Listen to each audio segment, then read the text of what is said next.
Ration card में दत्ता की जगह लिखा गया कुत्ता तो अधिकारी के सामने ही भौंकने लगा शख्स। आधार कार्ड, राशन कार्ड और वोटर आई कार्ड में नाम या पता गलत होना आम बात है। इसके बाद लोग इसे ठीक कराने के लिए सरकारी दफ्तर में कई टेबल के चक्कर भी लगाते हैं। कई बार तो ये ठीक हो जाते हैं, लेकिन कुछ मामले ऐसे भी होते हैं जहां कई बार की कोशिश के बाद भी सुधार नहीं होता। ऐसी ही लापरवाही से परेशान एक शख्स के विरोध जताने का अनोखा तरीका जमकर वायरल हो रहा है।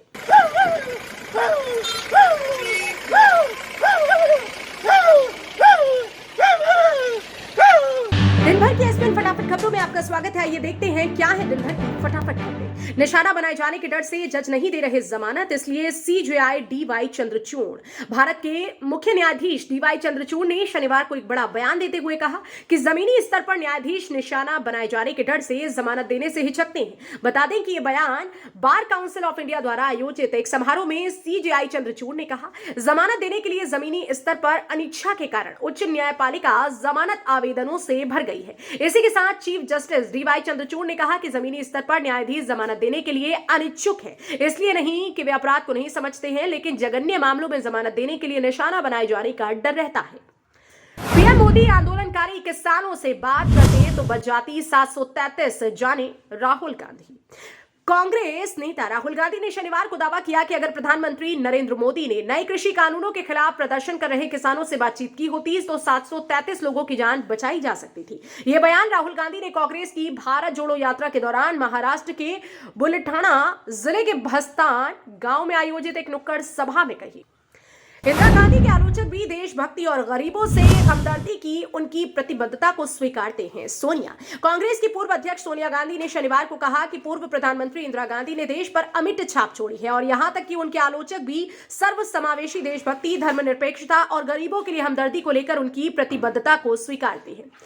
सीबीआई, ईडी और आयकर विभागों का त्रिशूल के रूप में उपयोग कर रहा है केंद्र। वृंदा करात, भारतीय कम्युनिस्ट पार्टी की नेता वृंदा करात ने शनिवार को केंद्र सरकार पर निशाना साधते हुए कहा कि भाजपा नीत एनडीए सरकार गैर भाजपा शासित सरकारों के खिलाफ सीबीआई, ईडी और आयकर विभागों का उपयोग त्रिशूल के रूप में कर रहा है। इसी के साथ माकपा नेता ने आरोप लगाया कि केंद्र सरकार यही काम इस समय झारखंड में कर रही है ताकि राज्य सरकार को अस्थिर कर सत्ता पर काबिज किया जा सके। भारत जोड़ो यात्रा में मंत्रियों के साथ छत्तीसगढ़ के सीएम भूपेश बघेल होंगे शामिल। 250 पदाधिकारी जाएंगे खरगोन। कन्याकुमारी से 7 सितंबर को शुरू हुई राहुल गांधी की भारत जोड़ो यात्रा महाराष्ट्र पहुंच चुकी है। ये यात्रा 23 नवंबर को मध्य प्रदेश में प्रवेश करने वाली है। मध्य प्रदेश में 26 और 27 नवंबर को पूरी छत्तीसगढ़ सरकार समेत 250 पदाधिकारी यात्रा में शामिल होने जा रहे हैं। गौरतलब है कि भारत जोड़ो यात्रा के रूट में छत्तीसगढ़ शामिल नहीं है। शिवाजी पर टिप्पणी कर एनएसडीपी के निशाने पर आए महाराष्ट्र के राज्यपाल। महाराष्ट्र के राज्यपाल बीएस कोश्यारी ने शनिवार को कहा कि छत्रपति शिवाजी महाराज पुराने दिनों के प्रतीक थे, जबकि उन्होंने हाल के दिनों में राज्य में प्रतीक के बारे में बात करते हुए बीआर अंबेडकर और केंद्रीय मंत्री नितिन गडकरी का जिक्र किया, जिसकी एनएसडीपी ने आलोचना की।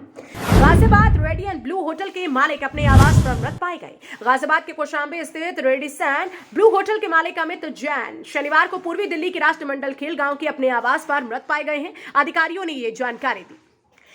एलन मस्क के पोल के बाद ट्विटर पर डोनाल्ड ट्रंप की वापसी। डोनाल्ड ट्रंप की ट्विटर पर वापसी का रास्ता साफ हो गया है। इस बात का अंदाजा तो ट्विटर के अधिग्रहण के समय से ही लगाया जाने लगा था कि एलन मस्क ट्विटर के मालिक बनते ही डोनाल्ड ट्रंप को वापस ट्विटर पर लाएंगे। हालांकि डोनाल्ड ट्रंप की ट्विटर पर वापसी सीधे न होकर मतदान के जरिए हुई। हालांकि डोनाल्ड ट्रंप अभी वापसी पर खुलकर नहीं बोल रहे। नेपाल में संसद और प्रांतीय विधानसभाओं के चुनाव के लिए मतदान शुरू। 2006 से किसी भी पीएम ने पूरा नहीं किया कार्यकाल। नेपाल में नई संसद और प्रांतीय विधानसभाओं के सदस्यों को चुनने के लिए रविवार सुबह कड़ी सुरक्षा व्यवस्था के बीच मतदान शुरू हो गया। बता दें कि नेपाल में मतदाता उस राजनीतिक अस्थिरता को समाप्त करने की उम्मीद में मतदान कर रहे हैं जो एक दशक से अधिक समय से देश के लिए चिंता का कारण बनी हुई है और जिसने विकास को बाधित किया है। इस तरह की खबरों में बने रहने के लिए देखते रहे एसपीएन इंडिया। धन्यवाद।